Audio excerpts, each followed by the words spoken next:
Arpedia Online is known as the best fantasy-themed game among modern virtual reality games. It uses a specific game capsule to deliver an unbelievable immersion of reality to the five senses. With their patented scanning technology, it's possible to create an avatar identical to the user. Paired with the latest AI technology, NPCs and monsters act as if they had real sentience, offering a fun and well-paced experience without being overwhelming.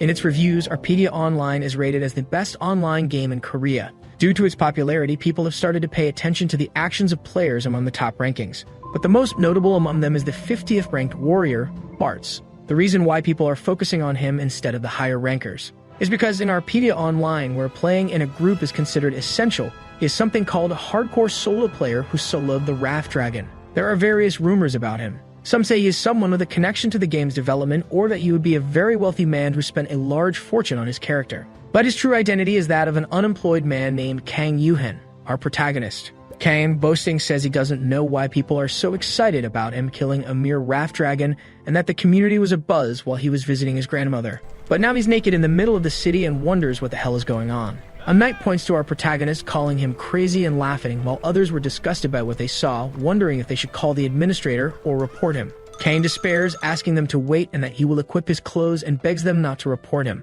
However, he realizes that his inventory is empty. Wondering what's happening, he can't see any of his items and questions if it might be a bug, asking where the report button is. Upon touching something, the hero realizes something shocking. Kang was back to level 1 and without any items. His mother, hearing her son scream, quickly enters his room asking if there was a thief around. Our very shaken hero catches his mother's attention to explain, and she waits with some anxiety about what would come next. However, breaking the expectations of it being something really serious, Kang warns that he believes his account has been hacked. His mother, after hearing what was said, asks if he is talking about the account Kang had in his game, which is confirmed by him, causing his mother to become enraged because he had screamed like that just for this, and questions Kang about having promised her that after locking his college, he would sort out his life on his own. But all he has done is stay home playing games, and when he goes to the prep course, he sleeps during class, so how could he sort out his life this way?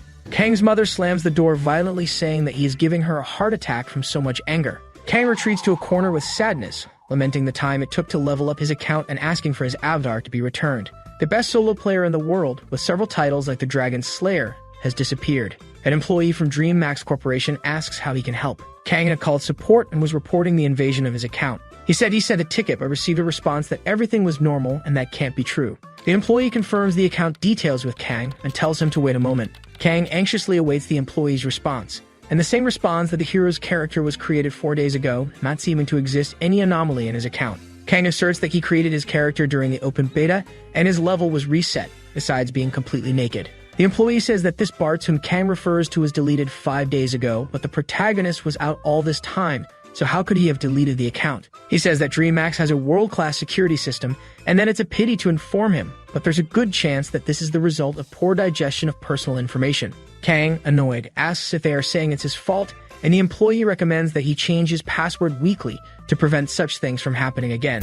The system shows that he did not change his password, and the terms of service state that the company is not responsible in case of poor management of personal information by users. Almost crying, Kang says he understood and hangs up the call. After hanging up, he affirms that if it wasn't him who deleted the character, then it's clear that it was hacked. Regardless of not knowing who it was, he will not forgive the responsible for doing this. Kang, determined, affirms that he will find this damn person. Outside the house, someone approaches. It's the protagonist's brother, who enters the room talking about some requests from their mother. But he finds Kang in a deplorable state of sadness and drunkenness. Kang offers a drink to his brother, and he thinks he's crazy because he's underage. Kang's brother asks if he finally lost it while studying for the civil servant exam, but Kang says he lost. Today was the day his other half left this world, so how could he be okay on a day like this? A little disappointed, his brother tries to console him but thinks he's a loser because besides spending the whole day playing, he still makes all this drama. Back to what he had come to say, the brother says that the mother wants him to go get a ladle, but Kang says he's busy and tells his brother to go. Hyun warns that he has to go to the prep course and thinks that he is a high school student and his brother an unemployed, making it clear who should help.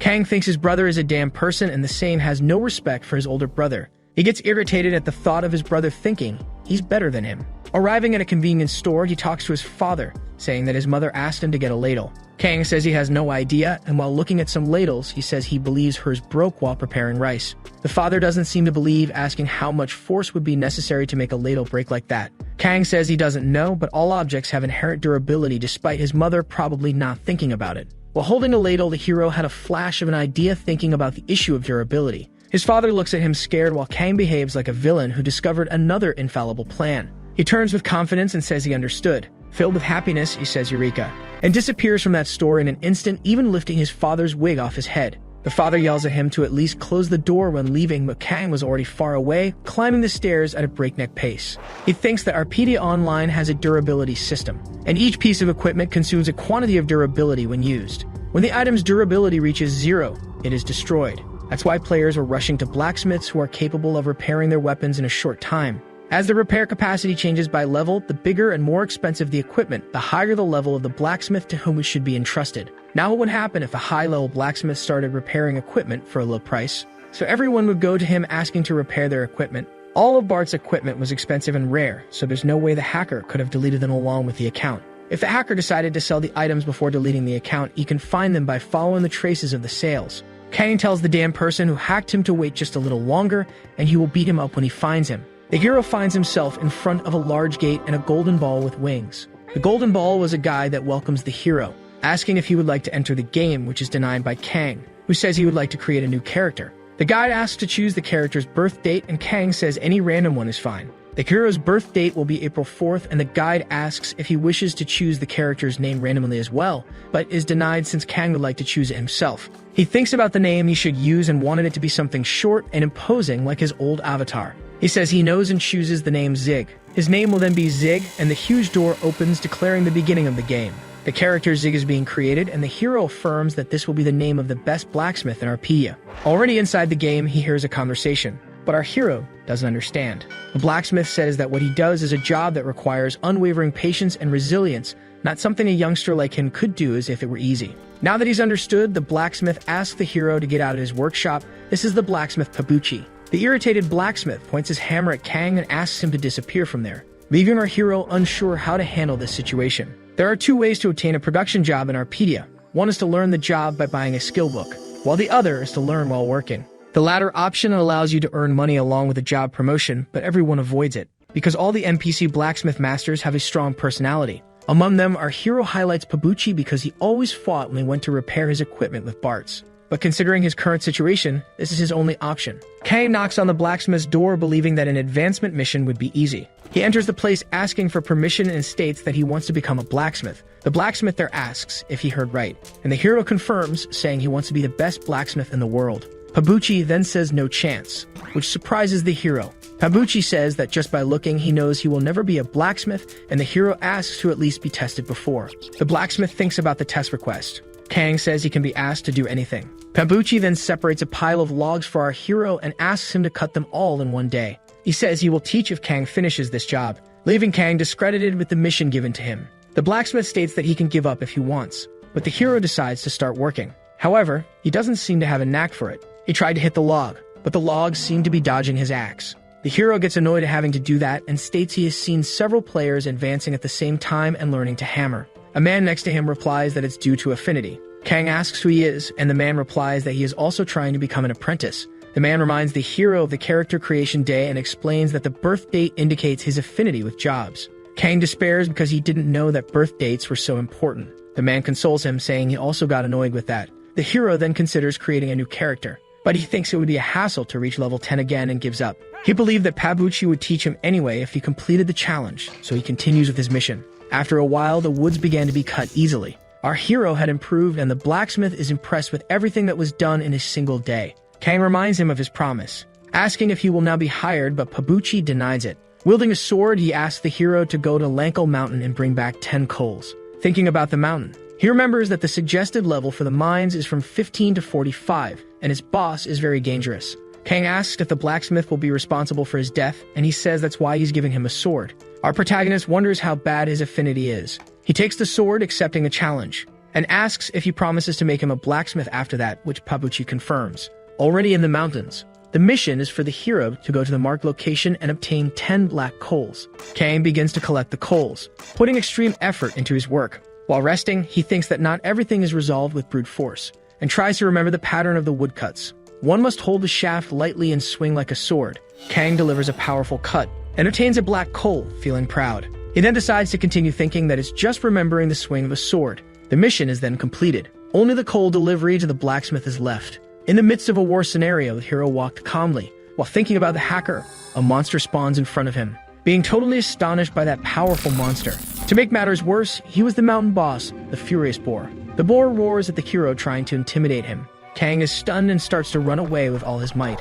All the players in the place are scared by the boss's appearance. The Furious Boar only appears once a day in a random location. It was a huge coincidence that he appeared in front of Kang. Due to his class, the hero thinks he will die with a single attack if hit. The boar opens its mouth, showing its sharp teeth, and tries to attack the hero, who narrowly dodges. The hero discovers that the boss is focused on him and knows he needs to run away soon. In this game, production jobs have a great disadvantage in combat. In virtual reality games, the character's body is connected to the real one. As Arpedia Online focuses on realism, this means that depending on the person's natural abilities, disadvantageous fights are still viable. The hero advances knowing that the boar's weakness is the head and believes that no matter how weak his damage is, he can win if he hits the weakness. The hero's sword approaches the boar, but it is repelled by the boss, making Kang surprised. The boar advances furiously towards him, and the hero understands that he was blocked because he doesn't have movement speed. In trouble, he thinks that if he knew this would happen, he would put some points in dexterity. As the boar approaches, it roars loudly.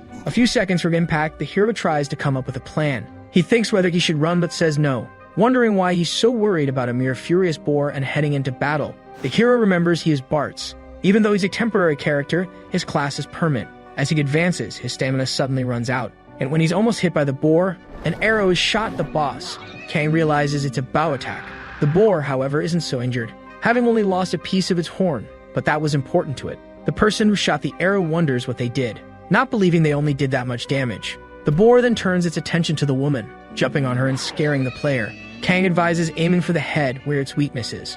The archer then notices a bright spot on the boss's head, and fires an energy shot that causes 720 damage, finally defeating the Furious Boar. The protagonist is relieved, saying it was close. Seeing the archer approach, Kang thinks of thanking her, but the woman puts her arms against his shoulders, asking if they haven't met somewhere before. She says he looks familiar and asks if she's wrong. Kang is uncomfortable with the closeness and seems not to know the lady. The woman asks if he didn't hear what she said. Before he can say anything, Kang starts running, leaving the curious woman behind. Finally, the coals are delivered, and the protagonist reflects that it's the first time he's seen these things. Pabuchi admits he didn't expect Kang to succeed. The hero annoyed asks why he sent him then. The blacksmith says he was wrong about him and the hero's courage should be put to good use, finally hiring him. Kang is excited because he succeeded, and the system guide appears asking if Kang would like to become a blacksmith, which he confirms. Finally, Kang becomes a blacksmith. He thinks that the story of the legend Zig has just begun. The blacksmith asks what Kang is doing standing still, calling him to work. As he goes, the hero can't stop thinking that he will find the guy who hacked his account. Kang starts hammering a sword, but he wasn't very skilled at it. After finishing another job, Kang optimistically thinks that maybe this is good. But when showing it to the blacksmith, he says it's nonsense, asserting that with this edge, it doesn't even cut paper and destroying the hero's morale by saying he's lucky he doesn't deduct the materials used. Kang asks if he isn't being too demanding, and the blacksmith tells him to shut up and make 30 more swords. If even one of them turns out like that blade, I'll be fired. The hero gets angry and then cries. But he's determined to make the best sword Pabuchi has ever seen. The hero holds a sword and analyzes it, noticing that it's not good. He wonders where he's going wrong. The description states that this is a terrible short sword made by an inexperienced blacksmith and is so bad it doesn't cut anything without breaking. Faced with the work presented, Kang sees himself one step from dismissal. He tries again and realizes that this time he forged a different sword with strange blue lines. Looking at the others, he notices that these lines are also present in them. Kang approaches another blacksmith who asks what he thinks he's doing. The hero sees that the other's sword is better and the lines have a different pattern from his. The blacksmith gets angry and asks to return his creation. But Kang points the sword at the blacksmith's face, which makes him even more irritated. He asks if the man is seeing the same thing he is. Asking if the man can see strange lines on the sword, he just says the hero is crazy and asks not to point his sword in his direction. Our intrigued hero looks at the sword again, but decides to focus on finishing the quest first. The quest asks for the repair of 5 axes that must be delivered to Pabuchi. Kang looks at an axe and notices that there are red lines on this equipment, but he thinks it doesn't matter, and that maybe it will disappear when he repairs the equipment. The hero hits the axe with his hammer, but he destroys it, failing the repair. He cries, thinking that when things are bad, they always find a way to get worse. However, something catches his attention. The broken metal is following the lines. The hero then has an idea that would change everything. In the blacksmith's house, Pabuchi yells for Zig, asking if he has finished his work and saying he's late. He finds Kang and heads towards him. The blacksmith asks where the swords and axes given for repair are. Pabuchi, looking closer, is surprised. Those swords were perfect. Pabuchi holds one of them, impressed, and the hero asks what he thought. Kang excitedly questions if the swords aren't perfect. During the making of the weapons and after many attempts, the hero realized something shocking. The blue lines form when the hammer hits the blade. The shape is influenced by the speed and place where it's hammered. The more aligned and spaced, the better it gets. The red lines are internal cracks and weak points of the equipment. In theory, if you fix both lines, you can perfectly repair anything. These lines are cheating methods to create and repair anything on another level. The hero spent a few nights awake for this, but the result was great. Thanks to that, he gained a broken ability. Pabuchi calls Zig's attention, startling him. He states that the weapons turned out incredible and that he has nothing more to teach. Kang doesn't understand his words. The blacksmith explains that his skills have already surpassed his. Pabuchi was really surprised because people without talent like him usually give up at the beginning. The hero then thinks of something and asks if someone like him has ever passed his test before, which the blacksmith denies. Kang questions if anyone ever said they saw lines, and Pabuchi says he has no idea what he's talking about. The hero believes he must have completed his secret achievement. The conditions could be reaching a certain level and being trained by an NPC blacksmith without having any affinity. Kang believes he hasn't found anything like that on the internet, and it's likely that he's the only one who can see. He is the only player with that ability. In the end, the hero says things are getting very interesting. Pabuchi didn't know why Bartz was so determined to stay alone, and asks what the reason for that is. In his past, Kang suffered bullying. After everything he went through, he believed that people were not trustworthy. Then he wakes up in his father's convenience store. Realizing he was just dreaming about the game, he wonders if it's because he didn't sleep well and didn't want to be taking care of the store while there are no customers. Suddenly, his cell phone rings. The protagonist is curious because he doesn't recognize that number. He answers, asking who it is. The man identifies himself as Yang Hoshik and says he's from DreamMax customer service upon hearing that the hero already wanted to hang up. But the man asks him to wait, asking if he hadn't contacted them a few days ago. Very happy, the hero questions if they decided to restore his character. But the man denies it because according to their policy, they cannot restore deleted accounts. However, they decided to provide a small compensation. Kang questions whether it is equivalent to having lost his character and says he doesn't need any compensation. The employee offers the latest model of a capsule worth $8,000. Our hero is impressed with the amount of money, promptly stating that he will accept. In a tropical landscape, someone asks how the negotiations went. Another person responds saying that in the end, everything turned out all right when they mentioned the capsule. The client is probably grateful for the way the director handled the matter. Sun Sixin says he is happy to hear that. The man talks to the director via notebook and asks why he paid for a capsule for the boy. In turn, the director states that even though he was hacked, he continues to play instead of giving up. And besides, he is playing as a blacksmith, a class that players avoid. Finally, he states he is looking forward to what our hero will deliver in the next update. Inside the game, a message informs that they are recruiting players to invade the Deborah dungeon. The woman from before looks at the announcement, but the group already has an archer, so she wonders why it is so hard to find a group. Whenever she finds one, they give up, and she considers making a group of just 3 people. Suddenly, she bumps into someone. As she turns to apologize, she meets the protagonist again. The woman says it was good to see him, but Kang runs away before even talking. This time, the woman chases him, asking for a bit of his time.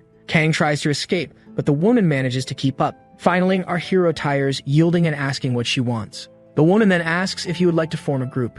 Kang questions the idea, and the woman explains about the dungeon, but Kang already knew because Bartz was the one who discovered it in the first place. The woman states that she only has 3 members in her group and that if he accepts, they would have 4, which is recommended. However, the hero denies. The woman tries to insist, but he does not want to discuss. With a sad face, she asks the reason. But Kang seems not to want to explain. Amidst a coup, people were impressed with the hero's repairs. Someone says that although it takes some time, the repair rate is 100%. On top of all that, it was very cheap, just 30 gold. Kang, already very tired, did not expect such a crowd and wonders if he should charge more. However, he slaps himself, remembering that his goal is to catch the hacker. Kang calls the next person and comes across the ranger's bow, the D-ranking equipment he had as Bart's. He believes he has found a clue to the hacker, but upon closer inspection, he notices that it lacks a certain insignia. The person pays him, and Kang believes he is being treated like an idiot. 2 men discuss whether they would give a certain thing to a woman, and the other responds that yes, because one must spend money to win over girls. Kang gets irritated with that conversation. The redhead believes that in addition to helping in the dungeon, they are also giving a rare item as a gift, so it would be reasonable if she met them in real life. His friend asserts that after she receives all that, she could not refuse. The men also plan to threaten her if she refused. Kang realizes that they are scoundrels and feels sorry for whoever they are harming. While fixing the bow, the men decide to send a message to the girl. One of them says that her username was Shia, making the hero stop his work and call the men's attention. Kang informs that the repair is completed. However, he does not release the bow. Kang remembers that this was the name of the archer from before. The hero knows that there are no repeated names in the game, and the men get stressed, wanting the bow back. Our hero understands that it is probably the same person, releasing the bow and making the man fall to the ground. The redhead asks if he is okay, and the other gets angry with our hero, going up to him and asking if he has gone mad. He asks Kang to apologize or he will have to uninstall the game. A man in the background asks them to move away if their repairs are ready, since there are more people in line. Tempest Guilford is the leader of the Red Tiger Mercenaries, considered the strongest of all, a famous player ranked number 45 on the server, and now he was waiting in line at the blacksmith Zig's shop. The mercenary looks at his sword in terrible condition and thinks that he has good memories with it. It has been through several blacksmiths, and if Zig does not solve this problem, he will go after a specialist. The mercenary observes the men from before and questions why the men do not leave after finishing their repair, then taking the lead and intimidating them up close. The man recognizes the mercenary and wonders why a higher level is there. They apologize and run away. Tempest mocks the education that the protagonist's friends have, and asks Kang if he can repair his beginner's sword. The hero says it is possible and asks him to wait a bit. Tempest reflects that even being a grade D, a 99% probability is incredible, and thinks the blacksmith has hidden skills. Kang tries to concentrate, thinking that it is not his problem, but he cannot help but remember what happened. Tempest is very satisfied and thinks he will hang the sword in the group's hall after the repair. However, Kang ends up breaking the sword, leaving Tempest in shock. The mercenary, almost crying, asks what happened, addressing the hero and asking what he will do about it. But Mr. Zig quickly logs out of the game, leaving Tempest very angry with his nerve. In front of the dungeon, the archer, along with the two men, prepares to enter. A message says that the first to discover it was Bart's, leaving the archer impressed with what she sees. The redhead tells some stories in the woman's ear, and the other says that they have experience in clearing low-level dungeons. When he was about to touch the archer's shoulder, he asks if they should go. But Kang appears suddenly, happy to have arrived on time. Kang asks if they are the team that will explore the Deborah dungeon. The archer is happy to see the ungrateful blacksmith. The hero says he is not ungrateful, and the woman affirms that she saved him and he ran away without thanking. Anyway, she accepts the hero's presence there and introduces herself as Sia. Kang wonders if he will greet her, but decides just to say his name. Sia says it is a pleasure to meet him, and introduces the group members to the hero. She states that the two are at level 70. The men remember that the boy is the blacksmith from the other time, already starting to plan something. The man says that since he is a blacksmith, he must not have fighting skills and asks if he will be okay. Sia assures that it is alright because she has seen for herself that he is strong. Gur says that exploring with a non-combatant is bad and thinks he has never heard of a strong blacksmith. Kang says it is a coincidence and asks if they are not the guys he met at the shop, stating that he should apologize for what happened before. The hero asks him not to worry because he will not talk about useless things. The man remains suspicious and says that they should get going before it is too late. Alden asks if their plan will work even with that bastard along. Gers assures that everything is fine and if something happens they can just eliminate him. If they force Kang to leave, the girl would start to have suspicions. Kang watches from a distance. Already inside the dungeon, the players begin to fight. Sia is impressed with their skills, and Jers believes that Sia must have a crush on him. However, her attention was not on him but on Kang, who defeats the skeletons by striking precisely at their weaknesses. Kang dodges an attack, and a monster prepares to launch another. Having no skills, Kang knows that if he is attacked, he will be in trouble, so he must finish it as quickly as possible. He advances directly at the weakness of the Woodman, which is his energy source and also his heart. He explodes with the attack. The hero's resistance lowers and the system asks him to consume food. Sia comments, impressed with the group members, that even without any skills, Kang was able to defeat them all at once, which leaves Jers irritated for overshadowing his glory. Jers believes he would clear the dungeon easily but fails, and begins to see the blacksmith as a threat. A skeleton prepares to launch a poison arrow. Jers deflects the arrow. However, another hits Kang. Jers begins to feel self-important, believing he was being watched. But Sia's attention was on Kang, who was crying in pain while the system warns that he has entered a state of paralysis. The men boast in front of the hero and mock him, saying he is embarrassing himself. They tell the blacksmith to take a break while he is paralyzed because they cannot carry him on their backs. Sia confronts them, saying they cannot leave him alone. However, Kang agrees to be left aside and warns that after he recovers, he will follow them. Jers says that everyone can see the location of the group members, so there is nothing to worry about. Sia is a bit reluctant about this, but she accepts asking the hero to follow them after the effect passes. The players leave. Then Kang accesses his inventory, equipping a potion and drinking it. Our hero took the antidote and wonders if now he should start. The light from Alden's staff illuminates the path. The men talk among themselves about Sia's bow. Sia asks if it is cheap equipment because it looks luxurious, and the men tell her not to worry because for their level, it's just a common item. Besides, they say they are not archers, so it's no problem, and Sia accepts the gift thanking them. Those men, seeing that she liked it, return to have dirty thoughts, when suddenly something hits the mage's staff, causing the staff to fall to the ground and the light to go out.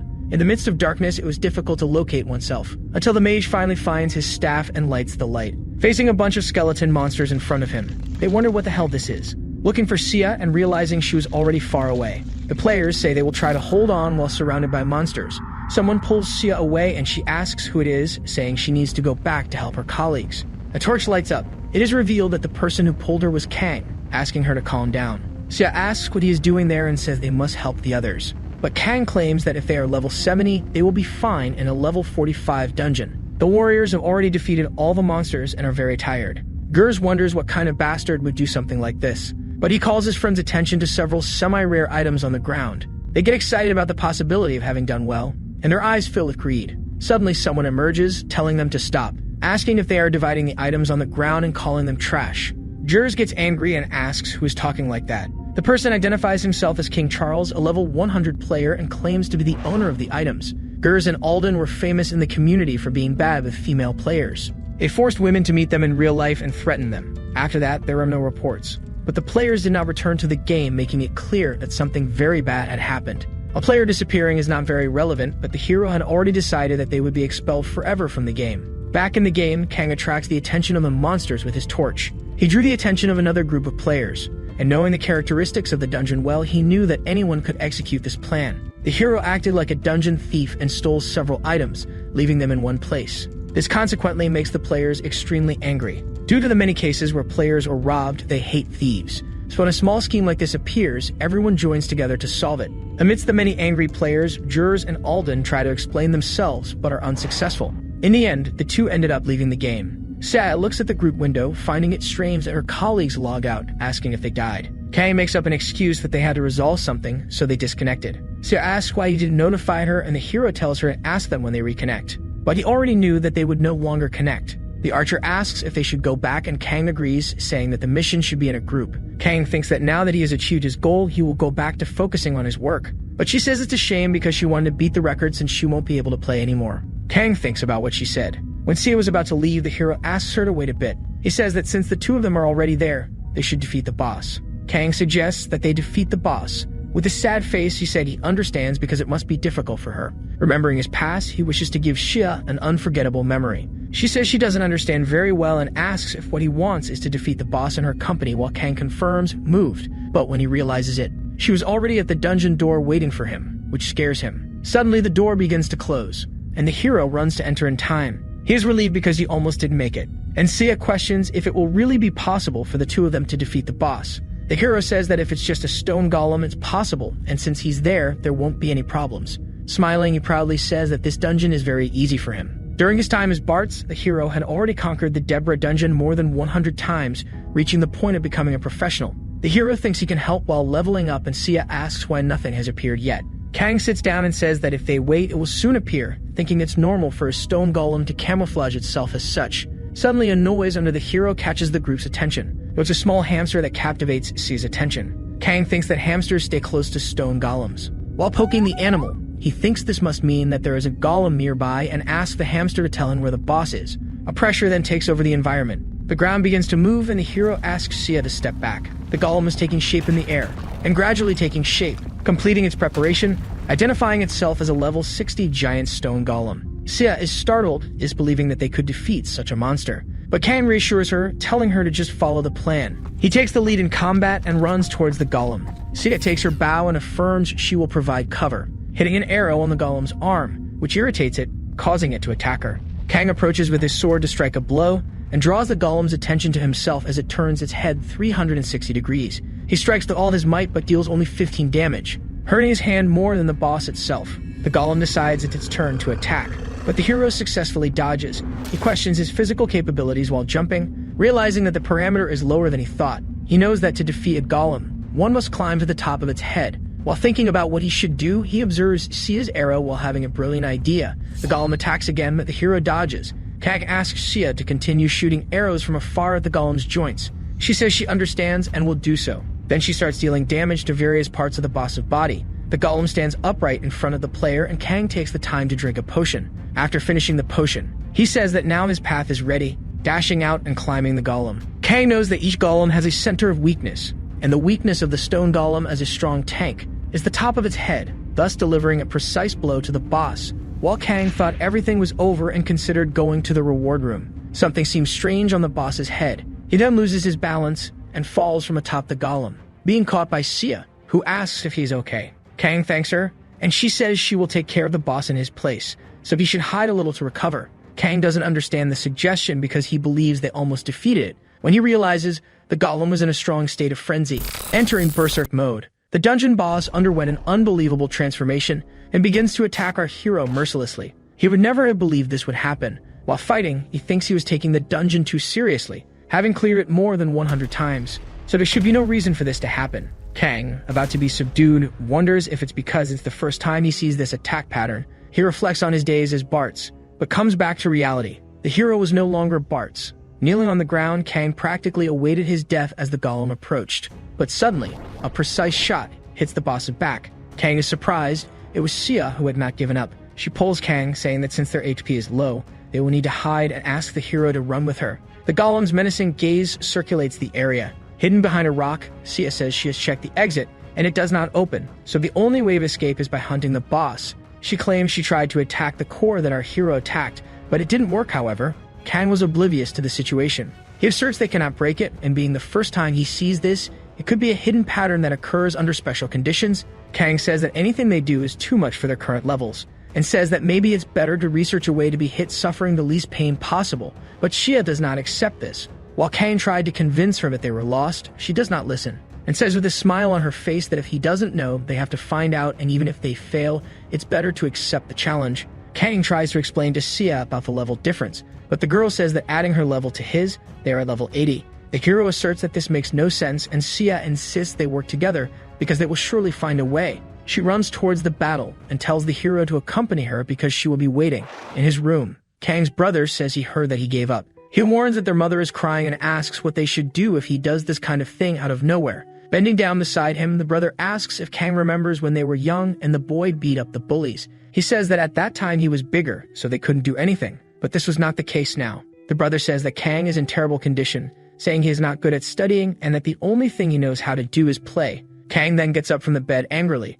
asking what he is trying to say. His brother tells him to look at the people around him. He doesn't know what's happening but asks that at least he tells someone he trusts. Kang was irritated by the comments, but his brother concludes as he leaves the room that there are many things he cannot handle alone, and finishes asking Kang to come out and eat because their mother made a stew, and they will be waiting. A gust of wind.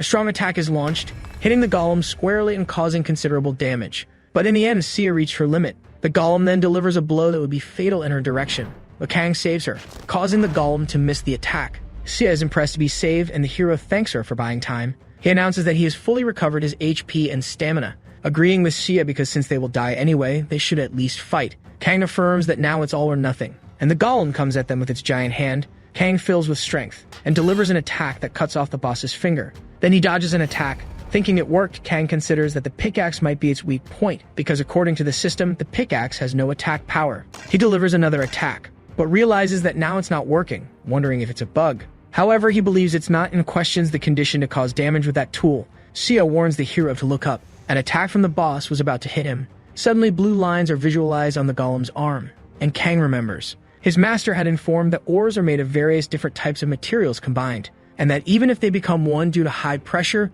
there are still gaps between the materials. If he can hit the gaps precisely, he can extract something incredible. The pickaxe glows with strong blue rays, and the hero strikes the golem with a powerful blow, causing the boss's arm to explode. Proud of himself, the hero says he finally succeeded. He found the weak point. Extremely irritated, a monster tries to grab Kang, but the mining skill is used, destroying another limb of the boss, causing the golem to scream in rage and despair.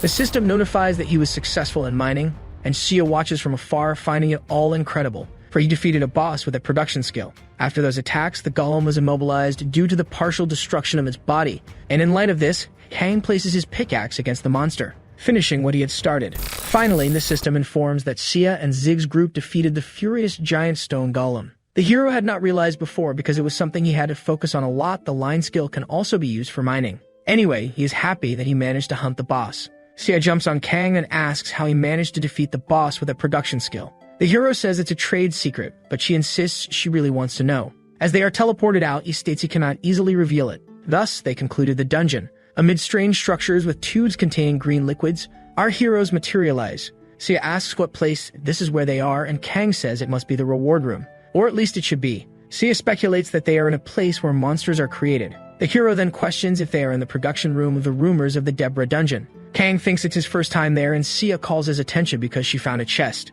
The hero gets excited, believing that it really was a reward room. Sia finds the eagle glasses in the chest, and it increases her precision, range, and dexterity. Kang affirms it's a rare item and asks her to show it, but Sia denies, stating that it is hers. In the end, the hero accepts because he found another chest, lifting it up with excitement. But upon opening, it was just a common artifact. The witch's gloves increase defense and magical power by 3 points, and the hero thinks it's better than nothing.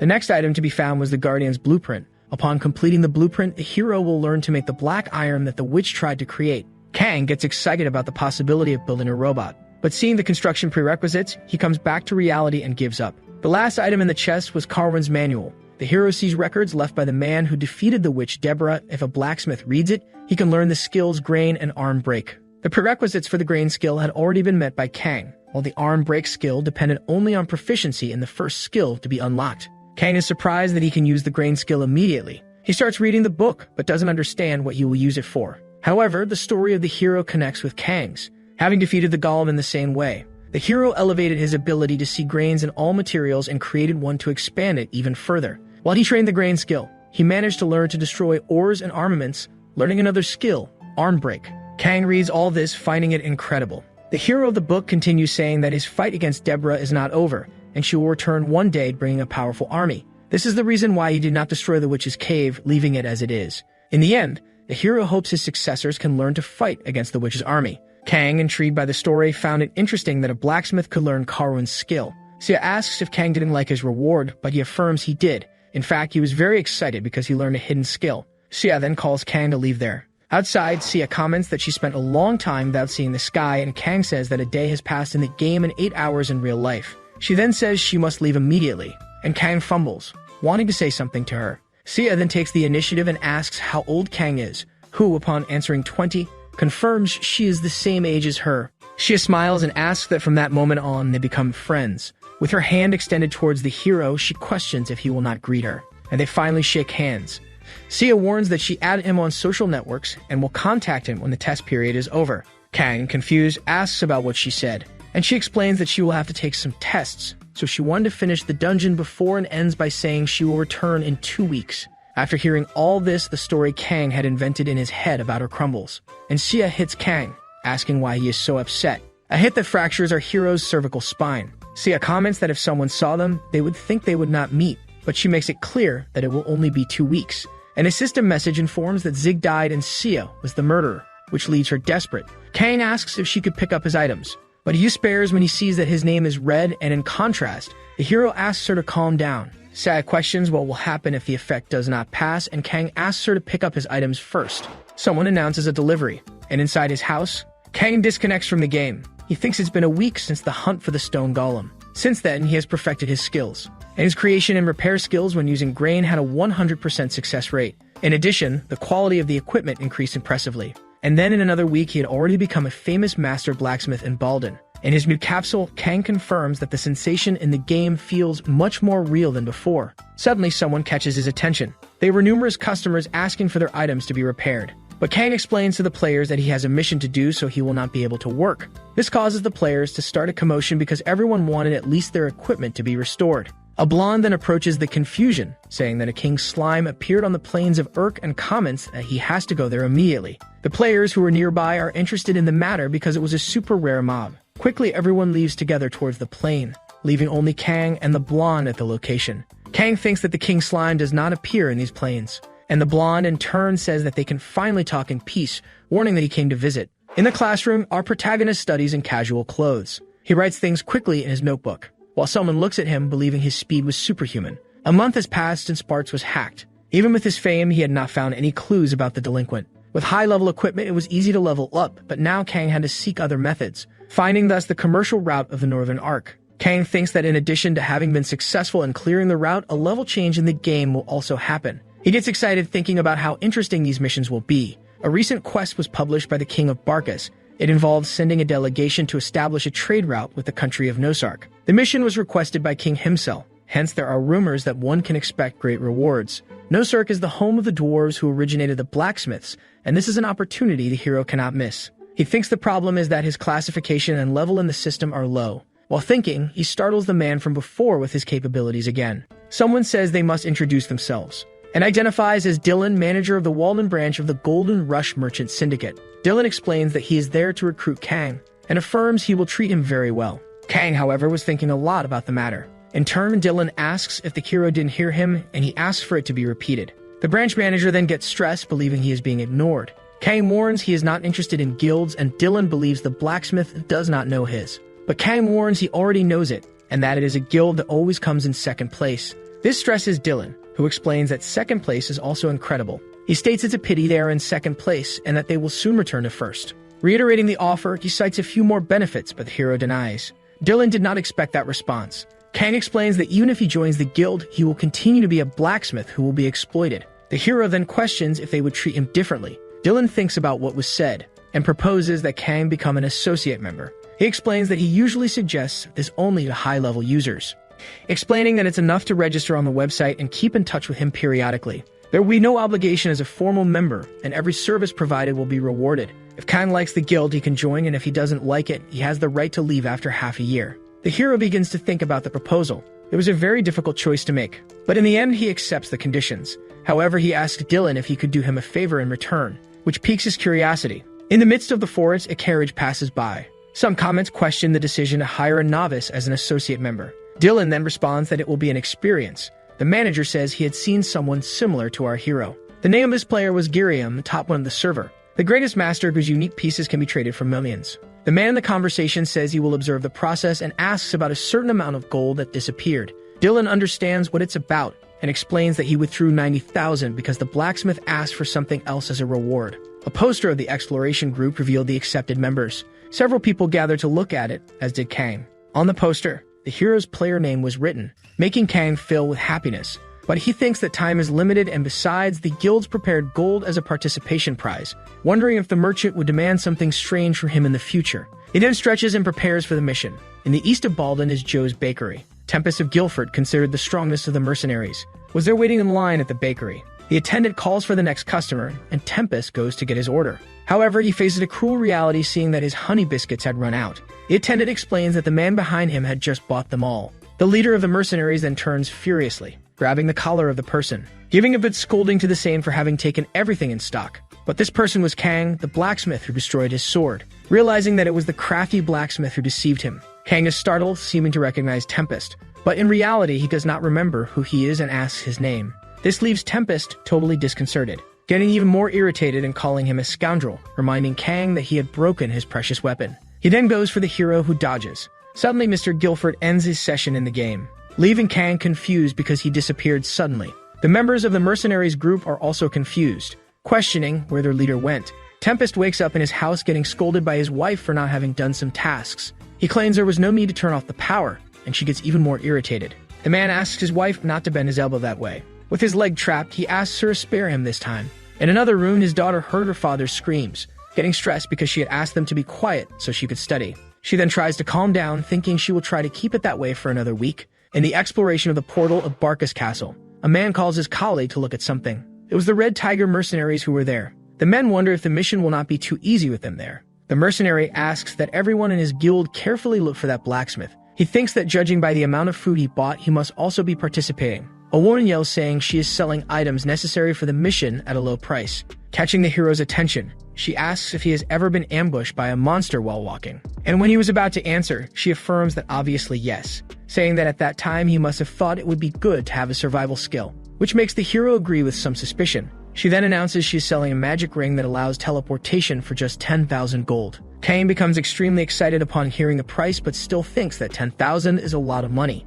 He then wonders if it is really necessary, and realizes that his body reacted first and went to buy it. The woman thanks him, and he thinks that anyway he could resell it and make a profit. However, upon examining it, he realizes something. It was a teleport ring that destroys itself after use. The woman comments that the day's sales were great, and as expected, there are many fools in Balden, so it's easy to make money. Kang approaches the woman, calling her a swindler, With nerves on edge, he asks for his money back. She asks what the problem is since the ring has the power she promised. Kang calls her a swindler and says that is not what was promised, and the merchant says her name is not Swindler. The two start to argue and a soldier arrives asking what is happening. They will be departing soon, so they should stop fighting and get ready. Kang tries to warn about the swindler, but he is thrown to the ground while the woman whispers some words to the soldier. She hands over some money, bribing him, and the soldier agrees to be part of this corrupt scheme, pointing his weapon at Kang and accusing him of having stolen from the woman. The hero tries to explain that it was she who robbed him, but the soldier tells him to be quiet, asking him to apologize, and as punishment,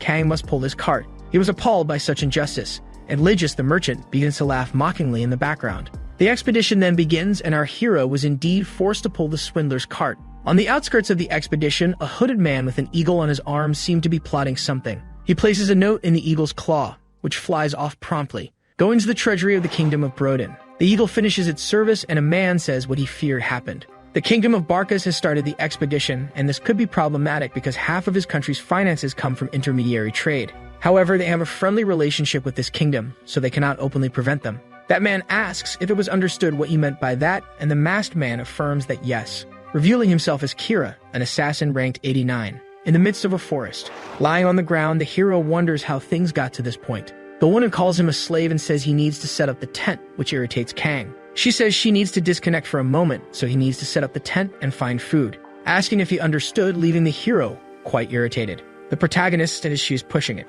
asking if she really considers him a slave. The merchant then calls the guards, and the hero decides to get back to work. He says that since the terrain is flat, this will be a perfect place to set up the tent. The woman comments that he should always behave like this, asking him to get everything ready. The woman disconnects and Kang starts to cry, making him scream in frustration at the situation he is in. While eating, he thinks he is suffering a lot after being caught by this swindler, and someone catches his attention. A man says he heard he is the best at repair in Baldin, asking him to fix a piece of equipment for him. Kang finds it strange out of nowhere. The man asks if he is not confident in his abilities while thinking he will drag him to his leader. Kang finds it annoying as he was eating, but he activates his grain skill. After the repair, the mercenary's weapon was perfect. While sleeping in a hammock, the members observe his work, commenting that he is so good it's strange to believe he destroyed the leader's sword.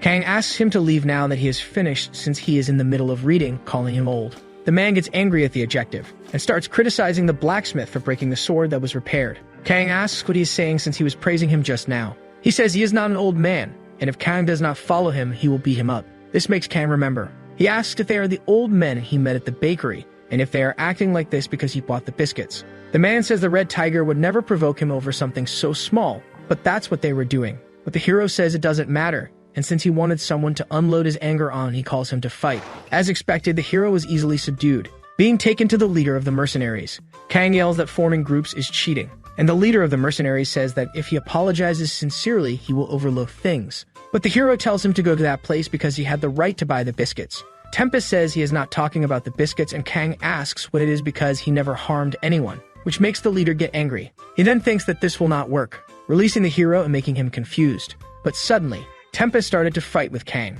delivering a powerful blow and exploding everything around him. The hero thinks this could not be happening. The leader of the mercenaries was holding an event item with an attack power of 1 called the Love Stick. Tempest then says he will teach our protagonist some good manners, saying it's time for discipline lessons. He launches another powerful attack that cuts everything around. Kang confronts him, saying that this is not a lesson at all. This is just unloading anger on someone. While speaking, a blow hits him squarely, causing him to be defeated on the ground. The leader of the mercenaries asks if that's all he has, and then says he will set a condition that if he can touch him, he will let him go. On the ground, the hero calls him a stubborn boomer. Kang says the mercenary must think he will never be hit by someone like him. Noticing that people look with contempt, he advances the battle with Tempest. They exchange several blows, and the hero ends up being pushed back. Tempest thinks that for a beginner, he is not bad. However, his talent is not so great that it can overcome the level difference. The love stick clashes with Kang's sword, but the hero screams in fury and destroys the weapon of the leader of the mercenaries. Arm break is a skill that destroys ores or armaments targeting the gaps in the material. The prerequisite cell is to train the grain skill to level 7. The hero thinks today is the day, and his eyes shine. He looks attentively at the system and realizes that the grain skill has evolved to rank 7. Now he can finally learn the arm break skill. He then decides to test the skill against the leader of the mercenaries, breaking his weapon and surprising him. The hero thinks that even though he is a ranker, it must be the first time he sees such a skill. He holds him on his shoulder, using another skill, the butt head, which accidentally makes him kiss the mercenary on the mouth, leaving everyone at the scene in disbelief. The leader of the mercenaries says he will kill the hero, and Kang thinks that was his first kiss. All the group members hold their leader back as he tries to go after Kang, and one of the mercenaries approaches, giving Kang a superior elixir as a gift. The man is surprised that the hero managed to land a hit on their leader and asks about the skill. He comments it's the first time he sees a skill that destroys weapons, and Kang says he can't say anything about it. The man asks if he already has a guild and offers Kang a place in the mercenary company. Kang says that's a shameless offer to make after they beat him up. The man says they weren't mature about it, but the hero broke the leader's sword and ran away. Kang, confused, asserts that he has never broken anyone's weapon during a repair until now. But he remembers what happened. He had broken the sword of the leader of the mercenaries. So the two shake hands, and the hero accepts that they are even now, calling the man older brother.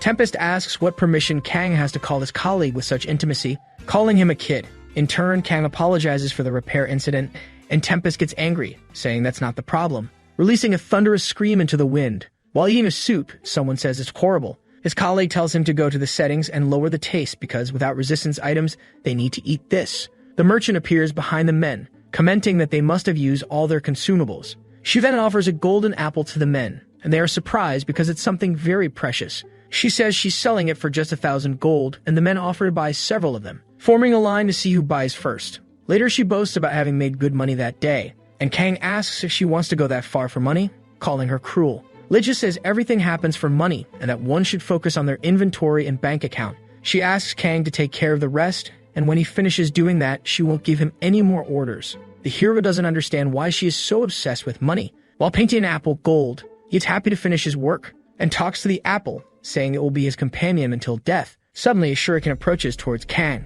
hitting the apple in the hero's hand, who notices the attack. Tempest announces they are being attacked and asks the fighters to assume defensive positions. Several members of the mercenaries group were attacked, and that hooded figure from before appears in midair. Quickly, the leader of the mercenaries cuts him in half, but it wasn't his real body, it was a user's death effect. A blade then approaches Tempest's neck, but Kang uses his arm break skill and defends him, saying the old man owes him his life. Tempest in turn says that kind of attack wouldn't even scratch him, but he thinks the assassin's stealth is at a level he couldn't detect. Tempest points his weapon at the assassin and asks who he is. The man smiles and says he is the assassin who received the title of first class. The man who leads the Black Crescent Moon. Everyone at the location seems to recognize him because it's a famous contracting guild. The assassin then confirms he is Kira. Then the exploration team's attack mission is presented. Players must overcome the assassin's interference attempts and reach the Arc of the North. In turn, the hunters are surprised because that was a rancor. That battle stance was of an assassin and had no openings, stating that everyone would die. But the assassin says he was not there to kill everyone. His goal was to keep everyone there and obtain the title of Shadow Patriot, and as long as they gave up, they could end it. One of the hunters didn't want to accept because they spent a lot of time on the mission asking if they would reimburse their investment. The man smiles, saying he was mistaken. At the same instant, the guy receives an arrow shot. Continuing, Kira responds that he was not there to negotiate as it was just a formality. At that moment, they were surrounded by his followers, and if they did not give up the mission, they would die. Guilford thinks that he felt their presence, but it was not hundreds, so it could be a bluff. Realizing that one of his mercenaries was behind, the man gives instructions to him, making hand signals. And when they were about to execute the plan, Zig appears questioning what kind of assassin he was, because if he was a high-level ranker, he should fight respectably, calling him a coward. A stressed man says that Zig was just lucky when he destroyed his weapon, so he shouldn't act that way, giving the order for his subordinates to kill him. A magic goes towards the protagonist, but he ends up defending. Soon after, several kunes go towards the mercenaries. Guilford gives an order to the mage, who uses an ice magic to defend. Kira, in turn, says not to leave anyone alive. However, Guilford was already in front of him, stating that they would be annihilated, using his berserk ability and attacking the guy with his sword, but he dodges. Kira states that if he were a bit faster, he would have won. The system informs that the stats were low, so berserk mode would be deactivated. The effects of Hydra's blood were activated. Due to its effects, all attributes were halved. Zig is sure that he is a genius. Just before the attack hit him, he quickly opened the inventory, equipping the torso armor that had great defense at the cost of limiting his movements, saying that the Red Tiger was handling everything alone, so he should help. Arriving at the scene, Zig is surprised because they were losing. Soon after, blood starts to drip from his mouth and the system informs that the Hydra's blood effect was activated. Hearing the names, Zig remembers it was a possible item dropped from the boss in the Cadria dungeon, a powerful poison capable of reducing health and attributes by half, questioning if they poisoned his breakfast coffee. At the same instant, a hooded figure appears. Guilford continued fighting against Kira. Seeing his skills, the guy thinks that he was at that level even poisoned, besides that his attacks were not working, suggesting evacuating the NPCs because he was at a disadvantage. Guilford starts to flee, but Kira goes after him. The protagonist, fleeing from the hooded figures, thinks that he avoided all the attacks but would be caught, so he should hide. That he would need to reach the forest. Meanwhile, the girl who had stolen from the protagonist was fleeing the scene. Kira, in turn, was collecting items from his victims, telling them to get ready because when the tracking team returned, it would pursue them. Hearing a sound among the bushes, he questions what it was. One of his subordinates appears informing that the tracking team had returned and they were heading towards Canyon. The man is pleased, cutting a tree in half, announcing they would go to the city of Canyon. Meanwhile, the girl was still observing them from the bushes, thinking that the Crescent Moon was a high-ranked guild and half the team was already dead. And if they were attacked again, it would end in another defeat, so she should warn the exploration team. The girl is paralyzed. Noticing that a giant monster was coming towards her, desperate, she starts to run, asking why an ogre like that was there. Then the cart hits a stone. Consequently, the girl falls. With a terrifying look, the ogre comes towards her. A flashback of her life appears, receiving money and thinking she could be able to pay. Then she receives a call from her father. Looking at her phone, she notices the hospital payment notification, saying that it was all right because money comes back all the time. In the present, the girl says that she worked hard saving that money for the mission, starting to throw stones at the ogre, asking it to die. Then an explosion happens, and the ogre simply disappears.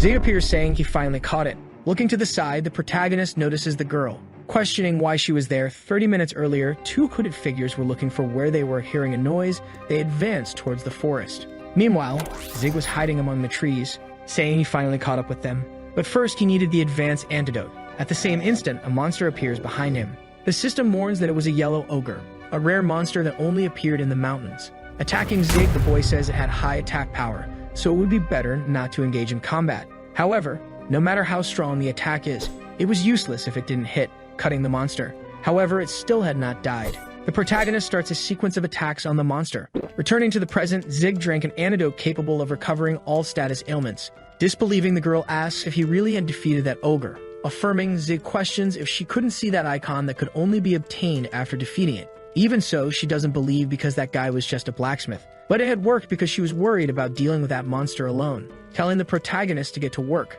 because he also wanted to complete some missions, mentioning that he had a plan to clear the Crescent Moon mission. Sometime later, one of the mercenaries tells Guilford that they spotted a bridge, so they were almost there. However, for the captain, it was not yet the time, drawing his sword, almost hitting one of the hooded figures. Kira, in turn, says that it was incredible, because he thought he had completely hidden his presence, asking how Guilford knew. The captain says that it was the experience of an adult calling him a child, making Kira furious, starting to throw several spells at the mercenaries. However, Guilford manages to defend all of them, giving the signal to one of his companions. When he was about to use his ice magic, the guy is decapitated by one of the hooded figures, making Guilford furious, going after Kira. With the captain defeated on the ground, Kira mentions that his strength was not as great as his reputation. Noticing something coming his way, Kira asks what that was. Then Zig appears, carrying something in a cart, saying that it was a gift. Then Kira takes his dagger, slicing the cart, saying that Zig had escaped by luck but had come back alone, questioning if the boy wanted to die. Noticing his soaked clothes, the man asks what that smell was. The protagonist, in turn, says that it was a bonus for a Molotov at him. Before all that, the girl who had stolen from Zig shows those barrels on the cart, saying that she took them because the dwarves loved them, showing the protagonist how strong that substance was. And if they could throw it at Kira and then ignite it, they could end up defeating him. Even if he was a ranker, he would definitely die, asking if that wasn't a good plan. But the boy questions what they would do with the rest of the assassins. The girl replies that they could blow them up along with Kira. However, there was no way everyone would stay together, and that wasn't an issue that could be resolved by defeating the leader. So the girl questions what they should do and if he had another idea. Zig asks her to think a bit, informing that the hooded figures would hide somewhere before attacking. In other words, they should just go to the places where they would hide first. Returning to the present, the girl says that it had really worked as Zig had said. Meanwhile, the protagonist watched the hooded figures fall and being happy because it had really worked. The more he knew his ability, the more he liked it, saying he should investigate more after the mission. Then someone among the flames questions where the boy was going. It was Kira advancing towards the protagonist. Dodging his attack, Zig is surprised because Kira was still alive, affirming that all rankers were monsters. Kira, in turn, says he would make him regret it, because now he was really irritated. Meanwhile, Guilford was still on the bridge, saying he didn't know the cause of the explosions, but thanks to that, he wasn't dead, warning they should flee before the Crescent Moon returns. Then that girl appears, telling the captain to cross the bridge before the Crescent Moon arrives. Guilford questions if it was her who caused the explosions. The girl confirms, mentioning that it was done by her and a blacksmith named Zig. One of the mercenaries warns that he should go, but the captain wanted to stay and wait for the protagonist, mentioning that the blacksmith had saved him twice and that it was not his intention to be in debt. Meanwhile, Zig uses his arm-breaking ability. Kira, in turn, asks if the protagonist thought he could go against him with just those tricks.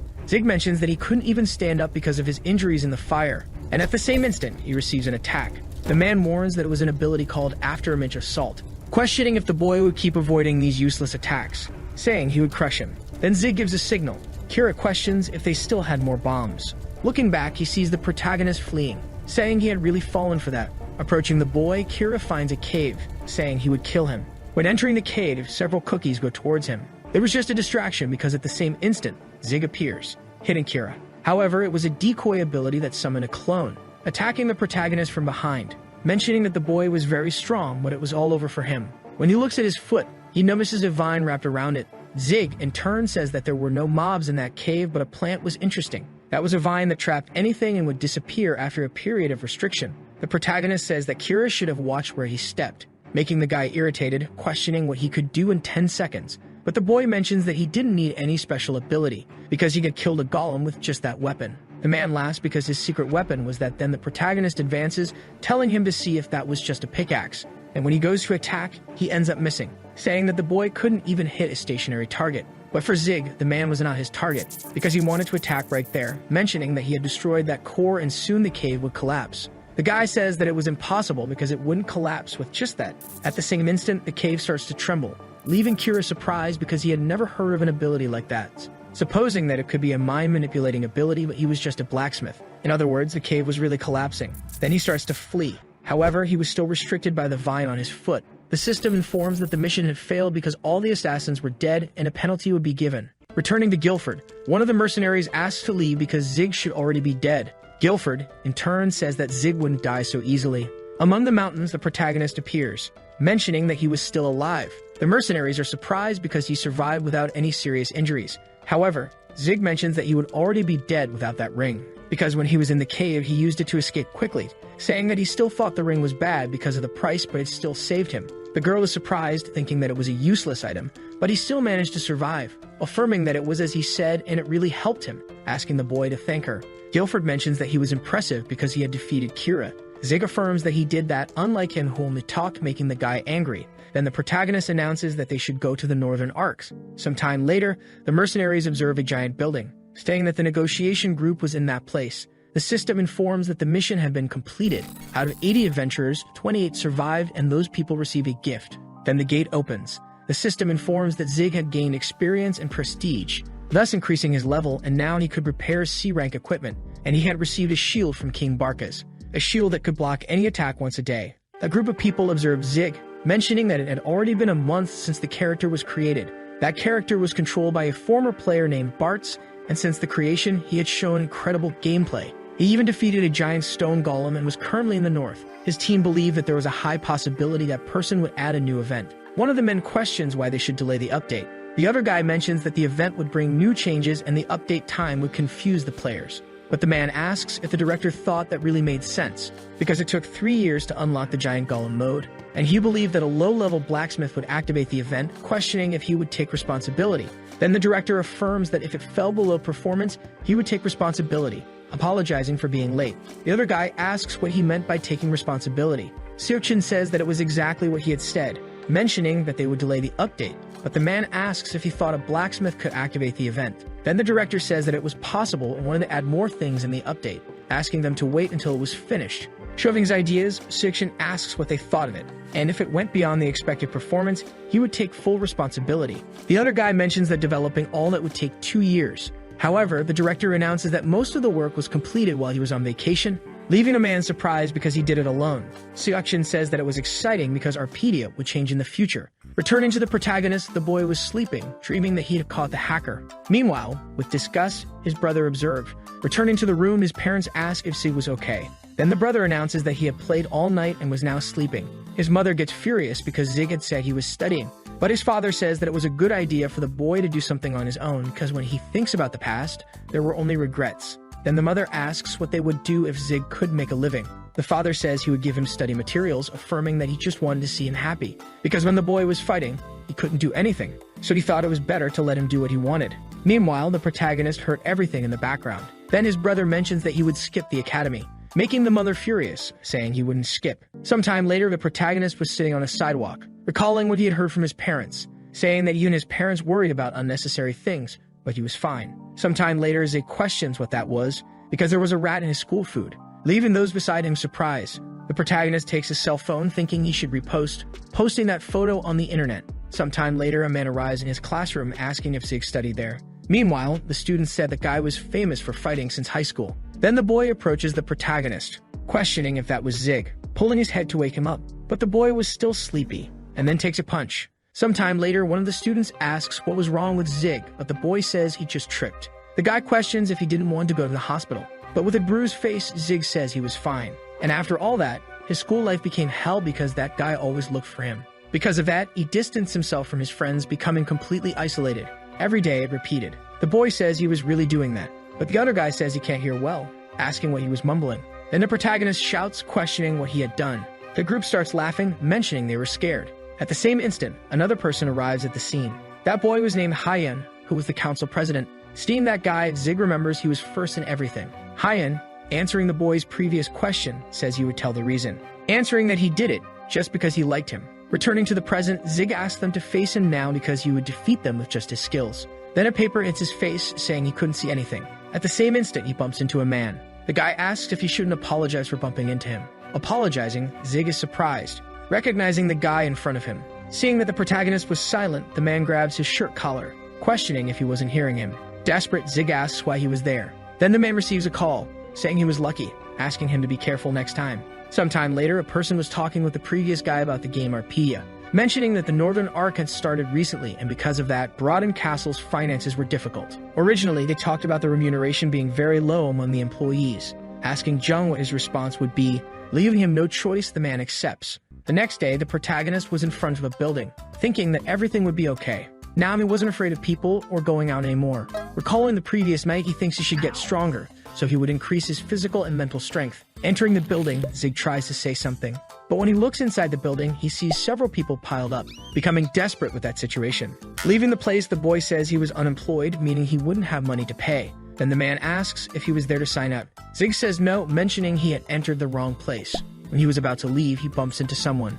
Sometime later, the protagonist was sitting, questioning if that group were the mercenaries from the game. Guilford asks if the protagonist practices any martial art, but the boy says no because he just wanted to learn some exercises. Then the guy asks if he was there to register, but Zig says again that he wasn't because he was unemployed. However, the other guy mentions that it wasn't a problem. Zig, in turn, accepts, saying he had nothing to lose. Asking the protagonist's real name, he responds that his name was Kang. Hearing that name, Guilford says he had heard it somewhere. Recalling that the supermarket owner's son was also named Kang and was a childhood friend of his daughter, saying that it brought back memories of the past. Nervous, the protagonist asks his name. Then the guy asks if he hadn't said it before, answering that his name was Taesu. Zig asks the name of his daughter, making Guilford curious, questioning why he wanted to know. The boy mentions that it had been a long time. Guilford, confused, says he didn't know what he was talking about. Then he remembers that he was the friend of his daughter. Sometime later, the system informs that his energy was running out, and his life was gradually decreasing. Remembering what had happened when he was with Guilford, the boy mentions that after training he barely managed to enter Arpeia, because his body was extremely exhausted, mentioning that he had leveled up by accepting dwarf missions and had worked hard thinking he could learn hidden skills. However, the dwarves did not accept, questioning if Zig thought they would help him for free, and they already knew he just wanted to steal their secrets. The system informs that his stamina was low, asking him to consume food. Entering a shop, Zig is surprised because everything was very expensive. The dwarf mentions that this shop had the cheapest prices in the city. The boy thinks that the city still hadn't stabilized the prices, saying he would just take a potato. But when he looks at his inventory, he realizes he had no money, remembering that he had spent it all requesting iron during the gold rush, questioning if the dwarf could accept less money for it. Then at the same moment, Zig is taken outside.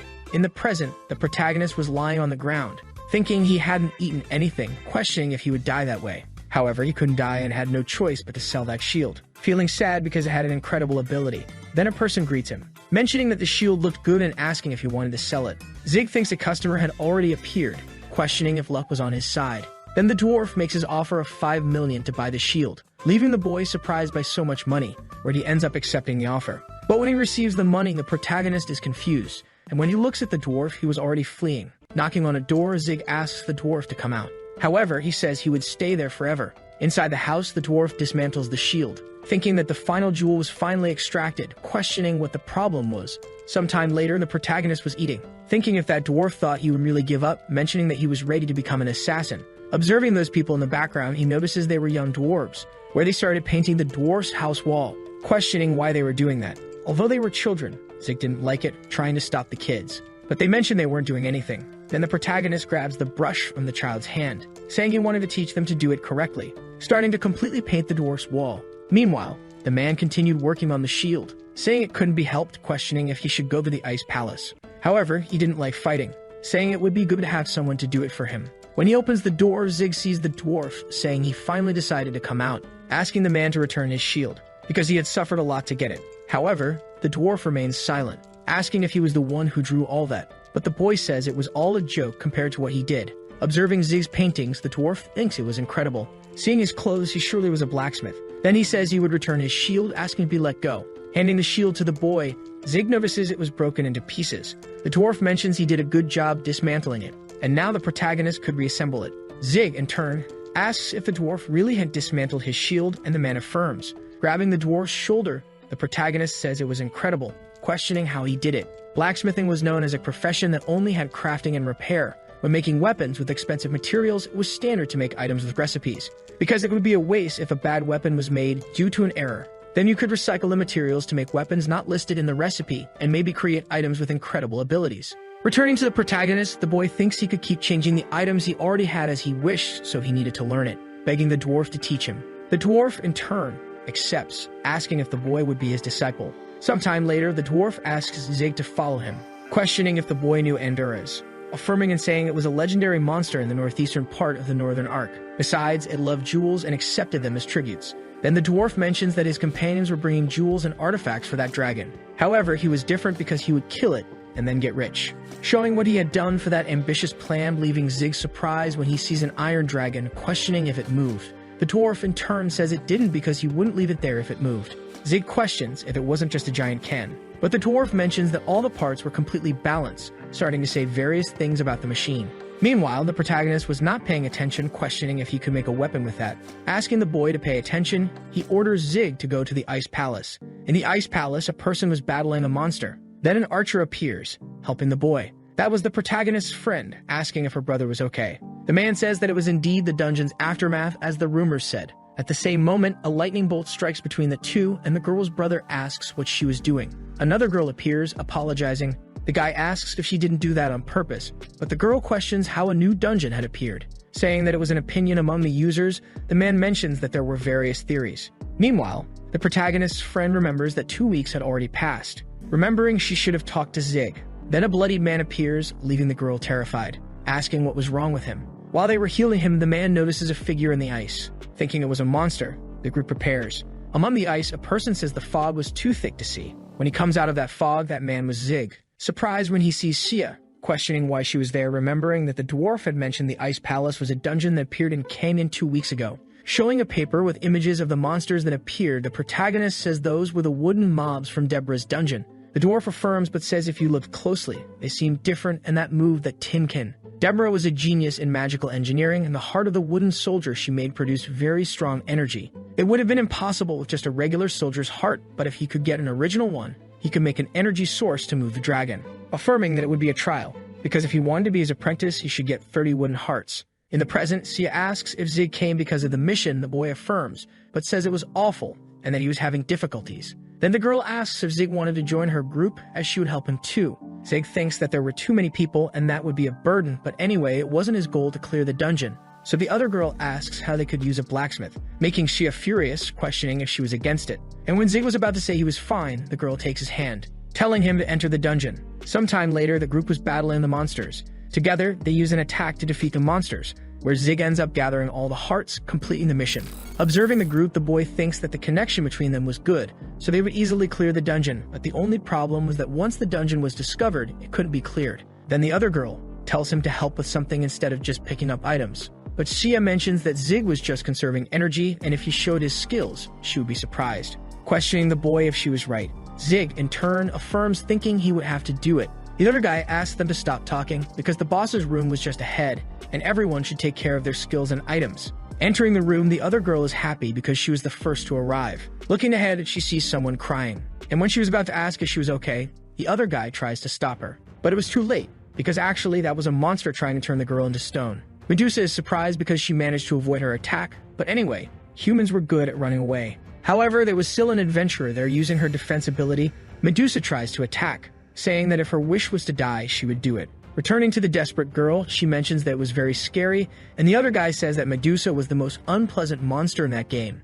And there was a rumor in the communities that Medusa was a boss mob in that game, apologizing for not warning earlier. But the girl says it wasn't necessary because it only happened because she ran alone, affirming that they were in that situation because of her, with the protagonist completely petrified. Sia says it was okay, telling her to apologize to Zig after they defeated Medusa. Pulling herself together, the girl says she would do her best, but Sia didn't know what to do with monsters that used a petrification attack. However, her brother said not to worry, because he had brought a mirror that reflected everything. Meanwhile, the other man was battling Medusa. The monster, in turn, mentions that the boy was reaching his limit. Meanwhile, the other girl was healing his wounds, and together they use an attack to defeat the monster. Approaching the man, the girl asks if he was okay. Affirming he was, she is happy, saying they would fight, increasing the boy's attributes, asking Shia to help check the distance. Then the group returns to the battle. Meanwhile, the protagonist was still petrified, waiting for the time to end. Defending Medusa's attacks, Sia uses her skill to hit the monster. Then the other guy also attacks, throwing Medusa away.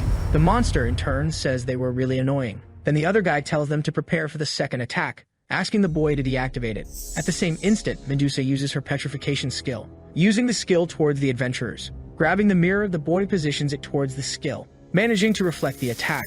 The group gets happy, questioning if they really had defeated her. However, they still hadn't, but they didn't need to fear because Medusa was petrified. Observing the monster, a light begins to emanate from her chest. Starting to crack, the petrification is undone. The monster, in turn, says that a human couldn't defeat her. The adventurers question how she had come out of petrification, preparing again for the battle. And using a skill, Medusa drastically lowers all the adventurers' HP. But one person was still standing because he had a skill to resist fainting. The boy is surprised because Medusa was alive, affirming that such a monster didn't have a skill like that. But even so, he needed to use the magic mirror again. Then Medusa uses her skill, petrifying all the adventurers. And the system informs that the petrification state couldn't be removed until the rotation died. Observing the mirror, Medusa mentions that it was a demonic structure and her only weakness. But that was before meeting Deborah, and now it didn't work anymore, because she had the power given by Deborah, making her immune to all status abnormalities and able to use certain skills of her master. The system informs that Medusa had received Deborah's protection, becoming stronger. Content: the monster says she wouldn't lose to anyone, and meanwhile the boy, still petrified, thinks he was wrong because it wasn't as if the pattern applied to all dungeons. Medusa, in turn, tells the boy to feel honored, because he would be defeated with a spell from Deborah, preparing a giant dark sphere. And when she was about to throw it at the boy, an unknown figure appears, decapitating Medusa and canceling the boy's petrification. The one who had done all that was Zig. The system informs that he had defeated Medusa, displeased, saying he had ruined everything. In the past, the protagonist asked if he could borrow the blacksmith's shop before leaving, because he wanted to make a weapon with those objects. Zig had excellent production skills, but since his level was low, he couldn't recreate that first-grade shield. However, he could use materials to make weapons. Observing the sword he had created, the boy is happy with his skill. The only problem was that this skill could be used only once, and that's why he wanted to save it for a crisis moment and never thought he would use it on Medusa. Then someone pulls him by the shirt. The adventurers start tossing him in the air because he had defeated Medusa with just one blow. Zig questions what they were doing, but the girl asks him not to be shy, saying it was as she said because the boy was really incredible. Hearing the girl's words, Zig remains silent, and at the same instant, they are teleported. The system informs that it was a secret room in the Ice Palace. Looking around, the other girl says she was deceived because there was nothing there. Starting to search, they realize it was empty. Then the boy thinks that maybe Medusa wasn't the boss. Zig, in turn, responds that probably not because Medusa is a boss-level character and still had a hidden attack pattern. Besides, there was something secret in that room. Falling to the ground, the girl asks if he was okay. But when he looks at the stone, he starts laughing, leaving the group confused, asking Sia to look at that stone, affirming that it was stained on the table. And looking at it, Zig uses his grain skill, starting to break the stone table, revealing a map. The two girls are surprised, questioning how he found that. Then the other guy asks to read it. Using his skill to decipher the message, it spoke about an ancient civilization that imitated God in its arrogance. At the same moment, the clock starts to ring, and a light begins to emanate in the room. Cutting to the director, the other guy asks if it was really true, because a flying fortress was discovered in just 2 weeks, affirming that it was as he thought, and that it was good he had delayed the update. If everything went as planned, there would be a lot of news and publicity. Returning to the protagonist, the group had been teleported to another place, and this system informs that they were the first to discover that fortress.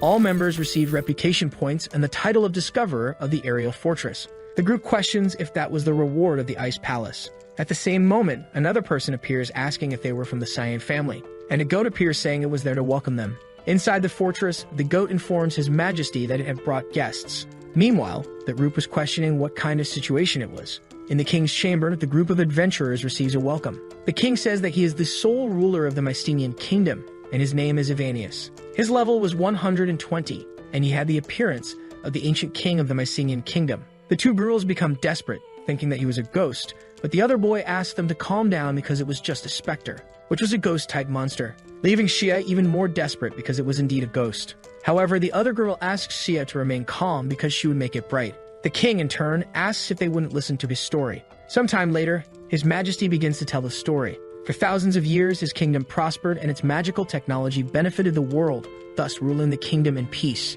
However, that was a problem for being too advanced. His kingdom was devastated for the crime of invading the realm of the gods, and only a few survivors escaped through that airship. But in the end, they got trapped underground, becoming specters. Even so, he does not regret anything, and if it was wrong to seek knowledge, the gods should be blamed for creating humans that way. All the knowledge his people had built had disappeared from history. Mentioning that the airship was the only legacy of his kingdom, he wanted to build a fortress so that future generations would know of their achievements, asking for the group's help. Then the mission is presented and they should rebuild the aircraft. Not knowing what to do, one of the girls says she was in favor because she felt pity for that king. The protagonist says he was also in favor because hidden missions were not common, and knowing that game, if they ended up refusing, it would result in a battle, which they would definitely lose if they fought them in that situation. Then everyone agrees to participate in the mission. The system informs that they had accepted the mission and each member would be assigned a task.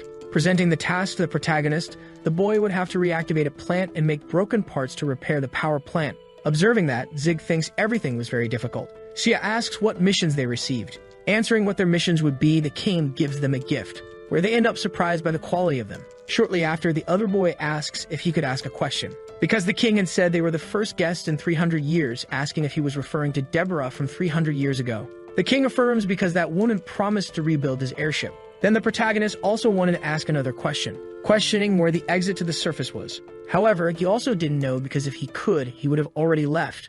Various adventurers were observing the ice palace, questioning how difficult it was. Meanwhile, the girl who had stolen from the protagonist asks if they want a magic mirror. Because the boss, there was a Medusa. Thinking the boy says he didn't have a mirror, questioning how he would avoid the attacks. Shortly after, the girl presents her products. But at the same moment, she was almost hit by an object. And between the ice rift, Zig's group appears, mentioning that it was as he said because they just had to dig towards where they heard the wind. Observing around, he notices various adventurers staring at him. The crowd is confused because Zig had come out through the wall, and besides that, their titles were different, questioning what an airship was. At the same moment, a girl says her friend mentioned there was a benefit party in the ice palace. Then a crowd starts approaching the protagonist. Hiding in an ice rock, Sia says that talking about that calmly was very difficult, suggesting they discuss it in real life. Sometime later, the protagonist looking in the mirror questions what he should do, mentioning that he had worked hard to create an impressive character in the game.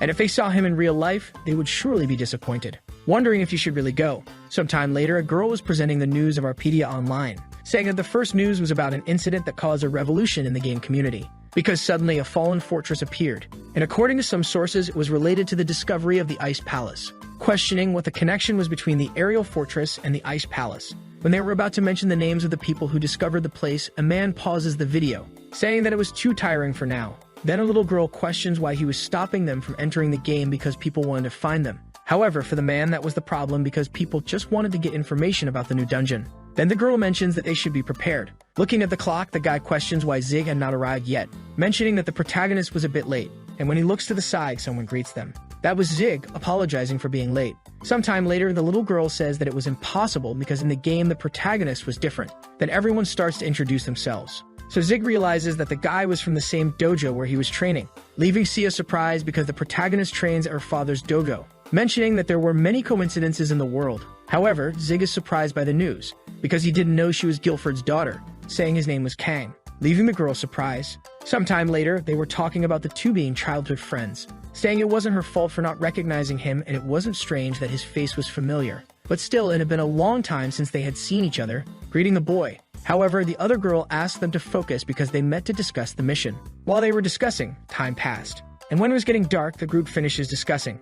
Zig mentions that his house was in the opposite direction, so he was already leaving. However, Sia asks him to wait a bit, because they still wanted his contact. With the contact added, and Zig says it had been a while since he exchanged contacts. At the same moment, the boy receives a notification, wondering if it was one of the three who had taken his contact. When he looks at the phone, the protagonist questions what number that was, and when he answers, an unknown figure says it was a pleasure to meet him, calling him by the old nickname of his account. Zig, furious, asks who he was, mentioning that he was the person who had deleted his account, and that it was very fun to develop a new character. Then the protagonist starts to shout, so the person on the call questions why he was so sad because he had been very kind in the game. Confused, Zig asks if he had known him in the game, affirming the guy asks if he didn't remember, asking the protagonist to calm down because he hadn't called to fight. Composing himself, the boy asks what he wanted, asking just to make a bet, saying he was playing Arpedia just to discard hacked items, so they should play hide and seek before discarding all the items, and if he could find his character, he might end up returning Bart's. As he was a genius hacker, restoring a character was nothing. Questioning what would happen if he didn't catch him, the hacker responds that he would delete his blacksmith account. Then the boy becomes thoughtful, saying that if he found him, he would beat him to death, so he should be prepared. Sometime later, a guard says the guy was a genius, mentioning that there was no way to trace that call, asking the boy to give up. Zig says he already knew that would happen. Remembering the hacker's words, Zig thinks about who the person could be, and at the same moment he slaps his face to pull himself together. Because he couldn't be influenced by provocations, and one way or another, his plan was the same, which was to build a reputation as a blacksmith by tracking sales routes. Handing the hearts to the dwarf, the boy asks to learn his techniques. The dwarf, happy, says he really did it, mentioning that now he could complete the dragon. However, the protagonist still wanted to know how to dismantle it. Then the dwarf hands something to the boy. Questioning what that was, the man says it was his training material. That was a book that contained the essence of the large intestine, asking him to read it carefully. When the dwarf leaves, Zig thinks he was irresponsible, questioning if that was how he would teach him. Observing the book, Zig is surprised by the content. Then a mission is presented to the boy, apologizing to the dwarf for misunderstanding, mentioning that the book was the best and that he would absorb all its skills. Sometime later, the protagonist becomes nervous, not believing that it always ended in grains and that the plate was very fragile. According to the book's explanation, disassembly requires damage, but the durability was too low to begin with, questioning if he should give up. But remembering the hacker's words, the boy thinks he couldn't, saying he would do it until it was perfect. Meanwhile, the girl who had stolen from the protagonist was drinking, saying her business was ruined, and all because of Zig. However, it was the opposite because she should have followed the boy. A crowd in the background asks what was happening because there was a person donating items just because they had extras. Meanwhile, Zig was lying on the ground. The dwarf, in turn, was completely surprised because his dragon was actually moving. Returning to the protagonist, Zig was trying to assemble a clock. Then the system informs that it had been completed, making the boy happy. Taking a screenshot, Zig mentions that he thought it was an important moment, so he should take a picture. But at the same instant, fire starts to enter the house, and the one responsible for that was the dwarf's robot dragon. Observing that creature, the guy who invited Zig to the guild mentions that the event was incredible, affirming that he wanted to participate, but he had to find Zig, because he had ordered a large quantity of iron and had not received a notification from the messenger. At the same moment, an iron bar hits the guy, causing him to die. Observing that situation, the girl says that people were dying because of a dragon that appeared out of nowhere, mentioning that it was good luck. Taking advantage of the opportunity, the girl starts to steal items from other merchants. Then a shadow comes toward her, and it was the metal dragon standing before her with a threatening look. Preparing an attack, the girl questions why the dragon was in that place. When she was about to receive the attack, the dragon has a short circuit and ends up exploding, leaving the girl relieved because she was still alive. Returning to the protagonist in the courtroom, Zig says he had an objection, affirming that he had nothing to do with that dragon that destroyed the city. The dwarf in turn says that the boy also had nothing to do with it, leaving the boy emotional because he was trying to keep him out of it.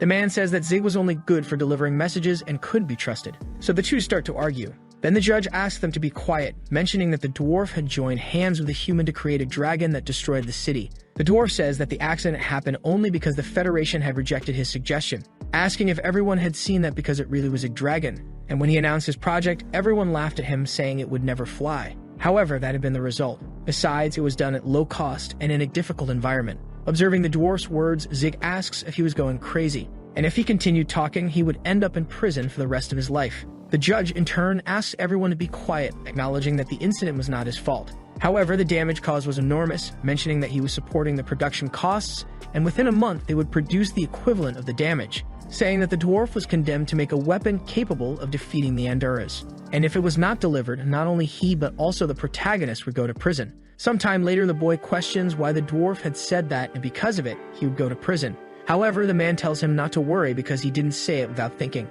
mentioning that he needed the protagonist to go to the Fire Mountain, affirming that the reason for the dragon's failure was for another reason, saying various things about fixing it. Meanwhile, the protagonist tries to leave and the dwarf grabs the boy by the arm, questioning where he was going, because he would give a reward if he did it for him. Zig questions what the reward would be. The dwarf, in turn, responds that he had a glove capable of shooting steel wires with simple controls, besides being made of special materials. Handing the glove, the boy is happy, asking what he should do, giving the order again to go to the Flaming Mountain and get a dragon's heart. Then the mission is presented. The protagonist will have to go to the sacred sanctuary and collect the dragon's heart. The dragon's heart was the source of its magic, an extremely rare item that could only be obtained with a ridiculous 47% rate after defeating a dragon or discovering where a dragon died, mentioning that not even when he was on Bart's account did he manage to get a heart like that. The dwarf, in turn, says he heard something when visiting the elves' village in the past, that the dragon near the former elf chief went to the Flaming Mountain to find peace.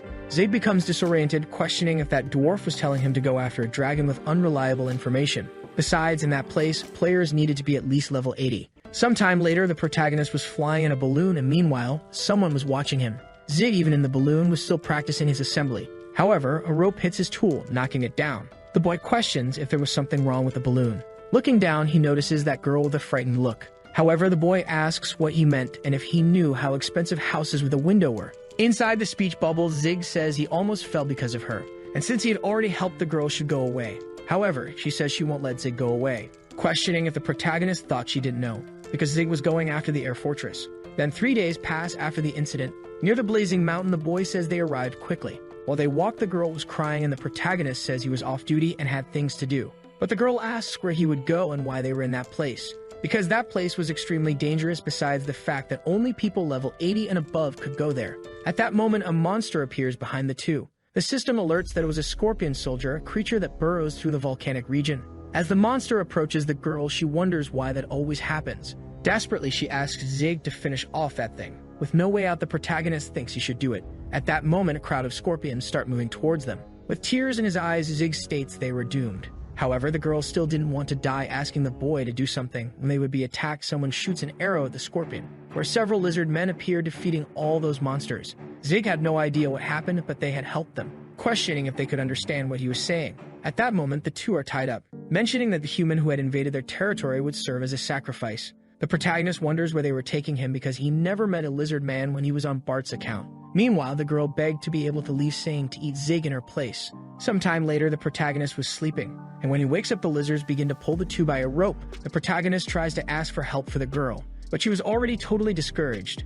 Zig, on the other hand, starts shouting, questioning the lizards why they would do that. Then the lizard answers they needed a sacrifice, leaving the boy annoyed, asking who they were calling a sacrifice. Then the boy feels his foot entering the lava, starting to scream in pain. The lizard man asks him to be quiet and just accept his sacrifice by cutting the rope. Zig was desperate because his life was about to end. However, someone asked them to stop and release the humans. That was the chief of the lizard men, mentioning that they were messengers of the mighty Hone. Sometime later, the chief wonders if those humans really were the messengers. Then the lizards start arguing, saying they didn't need the help of the humans, asserting that he was strong, but Zig mentions they had defeated the scorpions just because they were in greater numbers. The lizard asks the protagonist to be quiet, and the boy warns the elder that lizard was intimidating him. Observing the two, the chief says they should calm down, asking to take the two to prison. Sometime later, the two were begging to get out, claiming they were messengers of the mighty Hone and needed their help. Meanwhile, the two lizards were talking, asking to get rid of those humans. However, the chief says they should follow Hone's words and were not strong enough to defeat the shamans. The other lizard says that Hone was right because the lizards weren't enough. Even so, he didn't like those humans. But the word of the powerful Hone was absolute, saying that he should already know what to do, asking to release the humans. Meanwhile, the boy tried to break the iron beams, destroying the cell. The boy says that only that would not stop it. The two begin to discuss, then Zig mentions that if they continued, would leave her behind. At that moment, that lizard appears, realizing that the two had escaped from the cell. Then the two start running away from the lizard. The lizard man asks them to wait because they needed to talk. But Zig wasn't in the mood for conversation, showing the middle finger, questioning if he thought they would stop. The lizard man replies that was why he hated humans. Giving a sign to his companions, he closed the way, realizing that they were cornered. The boy says they had no way out. The lizard, in turn, tries to warn that he needed to talk to him, Zig thinks they were caught and now would be thrown into the lava, taking his pickaxe to defend himself, mentioning that if there was no way he would create one by destroying the wall. The lizard man tries to say he couldn't break that wall, but it was already too late and a specter in the form of an eye watched them. An unknown figure mentions that he had found, mentioning that he was on the western continent and had found it easy thanks to the collapse of the cave. Then the other girl gives the order for her subordinates to go. While they fled, the lizard asked what he had done, but Zig said he had just made an exit. But the lizard mentioned that it was a serious situation. At the same moment, a giant sphere appears behind them. While fleeing, Zig wonders if that was the fire mage. Then several human soldiers emerge in the middle of that situation. That woman from before was also there, defeating the lizards. A bloody battle ensues. Meanwhile, Zig asks what was happening and where those people came from. Moreover, all those soldiers had a very high level. Realizing that more humans had arrived, a lizard man prepares for battle, calling his men to fight. The protagonist observes them, asking what he was talking about, questioning if that lizard man didn't realize they were outnumbered. Then someone grabs him by the arm. It was the chief of the lizards. In the battle, the muscular girl massacres the lizard soldiers, but it was the other lizard that she would face now. Sometime later, the battle had already ended, and that lizard was defeated on the ground. The girl in turn was torturing him, telling him to apologize for being arrogant. The lizard says he wouldn't do anything a human asked, asking to be killed. But the girl still wanted to have fun torturing him, affirming that she would pluck out one of his eyes. Another girl appears, saying that was enough. It was Sia, warning that the mission was to take the nest and not to torture the lizards. The other girl asks who she was to give orders, telling her to shut up or they would fight. Then the lizard bites her foot. While the lizard flees, the girl starts to scream in pain. Sometime later, the lizard man was with the protagonist group. His chief, in turn, mentions that he was about to explain their stories to the humans. Zig says he didn't know the details, asking if he was the cause of that, apologizing. However, for the lizard, just apologizing wasn't enough, mentioning that the fight comes with death and that couldn't be reversed, and because of them, they failed to protect the nest. The boy asks what he was talking about and if he was going crazy, starting to argue with the lizard. But the chief asks them to calm down, asking them to listen to what he had to say. His tribe had protected a dragon's legacy for a long time, because the flame assembly was there and also the tomb of Hideya's. Seeing the points connecting, the protagonist questions if it could be the dragon's heart. Meanwhile, Sia's group was still in that place, but there was still a lizard man in front of them capable of using magic. Returning to the protagonist, the group starts talking about a shaman. Everything had started when that child had betrayed them. She stood out from other children when she was young. Besides being intelligent, she spoke perfectly and could even use magic. No other word besides genius could describe her, and for that, the chief gave her the position of shaman. And to live up to their expectations, she rejuvenated her tribe. However, one day she began to act differently because suddenly she started desiring the power of the dragon's heart, where she ended up planning to turn the entire tribe into slaves. The lizard had trusted her, but she was taken by greed and dared to steal the legacy of the mighty Hone. The power of the heart should be used to protect the flaming mountain. Questioning if she was planning to destroy their home, they imprisoned her, but in the end she escaped. Later it seemed that she hadn't given up on the dragon's heart because she began to hire humans to attack them. They fought with all their might, but without the dragon's heart, chaos would fall on the flaming mountain. Because if the legacy of the Great Hone disappeared, the volcanic power that the heart was suppressing would explode. The girl, in turn, asked if they should escape from that place, but the lizard responds that they would be fine for now, because they put the dragon's heart in the lava, so they couldn't do anything for now. Returning to the other lizard, he informs the humans about the ceremony held once a month to empower the heart. Only 1 week remained for the ceremony, and they would definitely return to take that place within that period. And if they protected that place, the lizard would pay them double. The other girl, in turn, mentions that among all the NPCs, he was the one she liked the most, affirming that she would protect that cave for a week. Observing that group, Shia becomes pensive. Returning to the protagonist's group, the chief of the lizards warns that if they don't recover the dragon's heart, the flaming mountain would explode completely. Sometime later, the protagonist's group was walking through a desert. The girl, in turn, questions if the boy was going crazy, making a scene with the words that Zig had said before, asking if he hadn't seen those people before because they were extremely strong.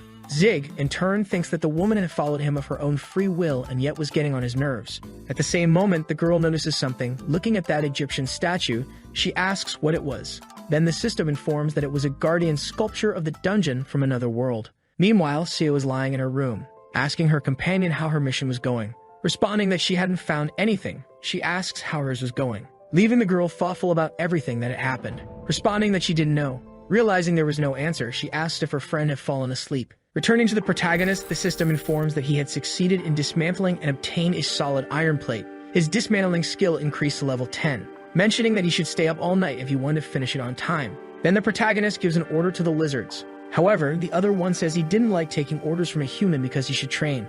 Zig, in turn, says that was why they had failed, questioning why they thought they had lost to the humans. But for the lizard, they hadn't been defeated yet. The protagonist asks the lizard to use his head because there were numerous reasons for losing, and the biggest reason was that they had terrible equipment, mentioning that with that weapon, they would end up being massacred, and that was why he would change their equipment entirely. However, the lizard says that it was a memento from his father, leaving the boy surprised. The system informs that it was a memento, and the boy apologizes. The lizardman says it was okay, affirming that it was just a weapon and had no other significance. But for Zig, he felt even worse describing the weapon that way, saying he would fix it, saying he would make it better and more beautiful than before.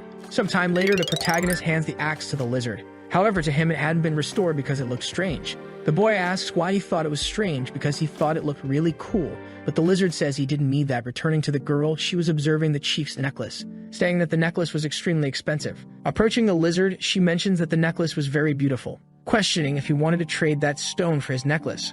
However, he doesn't accept because the necklace was given by the great ideas, leaving the woman even more excited because the necklace was truly incredible, showing various things to see if the lizard would accept. The lizard, in turn, asks if she didn't want to trade it for what was in his hand, leaving the girl even more excited, because it was a desert rose used as an ingredient for the greatest magical stones. Meanwhile, in Sia's group, the girl was furious, questioning when Zig's group would attack them. The other guy, noticing her stress, thinks that the girl really had little patience. Then a man asks where he is going, and responding, the guy says that at that rate, he would lose his mind and was going out for a walk. While walking in the desert, the man notices that girl, calling her. The guy asks if she was the one who had fooled with the lizardman, questioning if he could ask a question. Realizing the girl had ignored him, the guy draws his sword, questioning where the lizards were hiding, because if she didn't say, he would take her life. The girl, in turn, asks what was wrong with that guy. The man asks if she was provoking him, but it wouldn't work. About to attack the girl, Zig appears in the middle of the fight using that arm-breaking skill. Zig, however, asks why the girl was there because she was very weak, starting to argue with her. Then the other guy says he didn't know she had a boyfriend, quickly both deny it. But for the man, something was going on between them, and in any case, relationships between men and women were a blight on society, saying he would destroy everything. Zig asks what was wrong with that guy, questioning if he wanted him to attack him.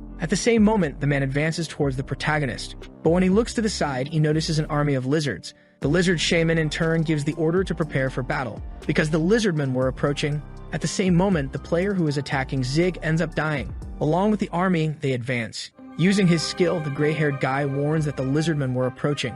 The army gets excited, preparing for battle. Then the mages together use fire magic. The other guy says it must have been a success, and at that rate, the lizardmen should have been annihilated, and they would clean up the remnants. When they look among the destruction, they end up being surprised, because the lizards were completely unharmed and still in armor. The mages are surprised that they had survived such an attack. Zay, among the lizards, asks if it wasn't incredible, mentioning that the armor was made by mixing the essence of a mage slime, an essence with low attack and defense power but incredibly strong against magic. Then one of the men recognizes the protagonist, saying he was famous in the city of Baldin, known as the King of Repairs.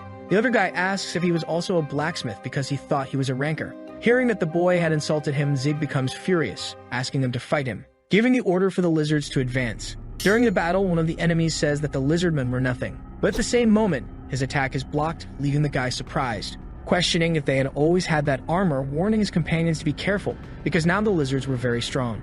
Meanwhile, his companions were being massacred, warning that they should run because they had no chance. But the other woman was still battling them, saying that her companions were cowards because they were just lizards. At the same moment, another lizard appears attacking her, managing to defend herself just barely. Realizing that the lizard returned with different armor, she asks if he thought it would make any difference. The lizard, in turn, says to return their nest, advancing towards her. While they were dueling, she thinks that the lizard was stronger than before.